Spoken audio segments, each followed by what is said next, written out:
तो hi guys, मैं हूँ माही राखानी। तो ये मेरे हल्दी का फंक्शन ख़त्म होता है यहाँ। बहुत सारी वीडियो है पर इतनी सारी वीडियो हम डाल नहीं सकते। रोज़ एक भी डालूँगी तो भी 1 साल की वीडियो है। तो कुछ यादें थी जो मैं आपके साथ बस दिखाना चाहती थी कि हाँ, ऐसे मेरी शादी हुई थी, ऐसे मेरी हल्दी का संगीत ख़त्म हुआ था फंक्शन। फिर दूसरे दिन मेरी मेहंदी का फंक्शन चालू हुआ था। तो मेरी छोटी बहन ने तो बहुत नाचा था। ये मेरी छोटी बहन है जिसके बाल खुले हैं, और वो बहन की बड़ी बहन की बहू है।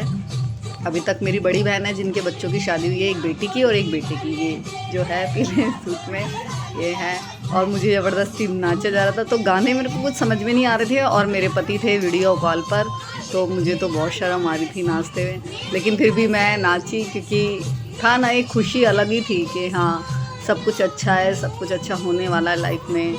तो खुशी थी अलग ही। तो यहाँ मेरी हल्दी का फंक्शन ख़त्म हुआ था।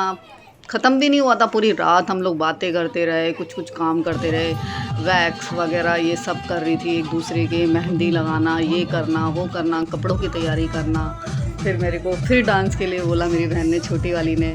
मेरी छोटी वाली बहन की तबीयत ख़राब थी, उसको माता आ गई थी, लेकिन फिर भी उसने मेरी शादी पे बहुत इंजॉय किया। माता निकल गई थी उसको सब चीज़ों के लिए मना था। 3-4 दिन उसको बिल्कुल अकेले रहना था, लेकिन उसने नहीं मानी किसी की बात, और उसने बोला मेरी बहन की शादी रोज़ रोज़ नहीं आएगी, मैं माता को मना लूँगी और मैं अपना घर पर जाकर मैं सारी चीज़ें नियम से कर लूँगी बहन, कल जाने के बाद आपके।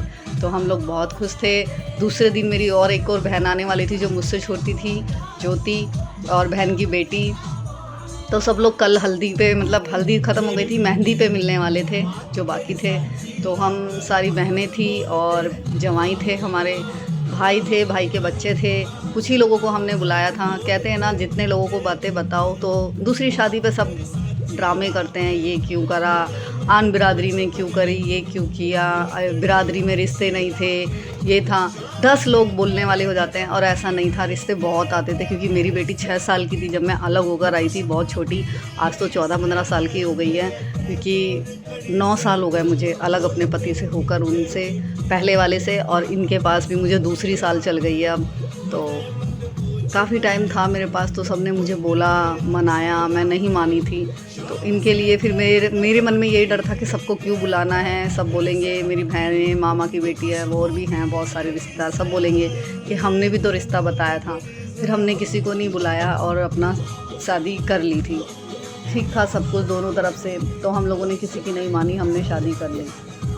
बस यहाँ मेरी मेहंदी का, हल्दी का मतलब सॉरी हल्दी का फंक्शन ख़त्म हुआ था। घर का भी दिखाती रहूँगी। अभी मैंने आपको मेरा पूरा घर नहीं दिखाया, किसी घर वाले मेंबर से नहीं मिलाया। तो कल मेरे देवर का, छोटे वाले का बर्थडे है, तो उस टाइम मैं आपको सबसे मिलाऊंगी, सबको दिखाऊंगी मेरी फैमिली में क्या है। और खुशखबरी है एक बहुत बड़ी, तो मैं सोचती हूँ धीरे धीरे अभी बताऊंगी, मतलब थोड़े टाइम में बताऊंगी कि क्या है वो, क्या है हमारे घर में, क्या क्या बातें हैं, क्या क्या है हमारे घर में, कौन कौन कैसे कैसे रहता है, कौन कौन कैसे है, क्या स्टोरी है, तो सब बताऊंगी। ये है मेरी हल्दी की। हम लोग घर बाहर भी गए थे घूमने शादी के बाद, वो भी है वीडियो। तो ये सब मैं आपको दिखाऊंगी, और अपने घर के भी ब्लॉग दिखाऊंगी। बाहर भी जाती हूँ मैं, बाहर भी दिखाऊंगी आपको। तो मेरा तो यही कहना है कि हर एक लड़की को या लड़के को शादी का दूसरा चांस देना चाहिए, सोचना चाहिए अपने बच्चों के लिए नहीं, सबसे ज़्यादा अपने दोनों के लिए सोचो। क्योंकि देखो, बच्चों को माँ बाप पाल लेते हैं, और बच्चों को पालने के बाद बच्चे अपनी लाइफ जीते हैं। लेकिन जो जीवन साथी होते हैं, जो मियाँ बीवी होते हैं, वो एक दूसरे के साथ ही चलते हैं पूरी लाइफ टाइम। अगर बच्चे के भरोसे ही पूरी ज़िंदगी काटोगे तो नहीं कटती। तो सब्सक्राइब करो।